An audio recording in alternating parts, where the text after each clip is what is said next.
Roman और Persian empire की ताकत को तोड़ने वाले, दमिश्क और जेरूसलम को फतह करने वाले और यमामा और यरमूक जैसी अजीम जंगें जीतने वाले अल्लाह की तलवार खालिद बिन वलीद अपने छोटे से घर में सिर्फ एक घोड़ा और कुछ तलवारें छोड़कर इस दुनिया से चले गए।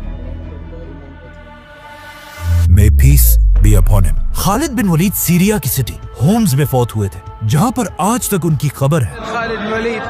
लेकिन खालिद बिन वलीद के मरने की खबर बिल्कुल एक आग की तरह पूरी खिलाफत में फैल गई और जैसे ये खबर मदीना तक पहुंची, मदीना के हर गली से चीखने की आवाजें आने लगी और वहां की औरतें इस अजीम जनरल की डेथ पर जोर जोर से रोने लगी।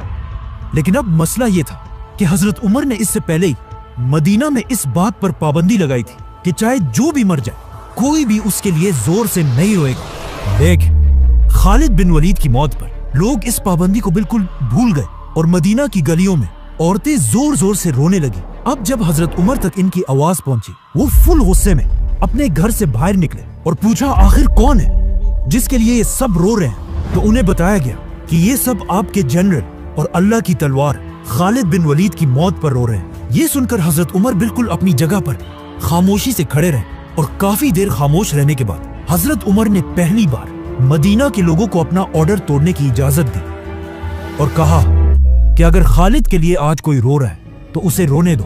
बल्कि कहा जाता है कि हजरत उमर खुद भी रोए। अब हजरत उमर को इस बात का पता नहीं था कि खालिद बिन वलीद ने अपनी वफात से पहले अपना सब कुछ हजरत उमर के हवाले करने का हुक्म दिया था कि उनके बाद हजरत उमर ही उन्हें इंसाफ के साथ डिवाइड करें। लेकिन जब खालिद बिन वलीद की वफात के बाद उनकी जायदाद का हिसाब लगाया गया तो ये देखकर सब हैरान रह गए कि इस्लाम के सबसे बड़े जनरल खालिद बिन वलीद के पास सिर्फ तलवारें, एक घोड़ा और कुछ ही चीजें थी। मतलब खालिद बिन वलीद इतने बड़े जनरल के पास बेसिकली कुछ भी नहीं था, जिसके मुकाबले में अगर आज के मुसलमान जनरल्स को देखा जाए, खालिद बिन वलीद की वफात के बाद हजरत उमर सिर्फ 2 साल ही जिंदा रहे। लेकिन इन 2 सालों में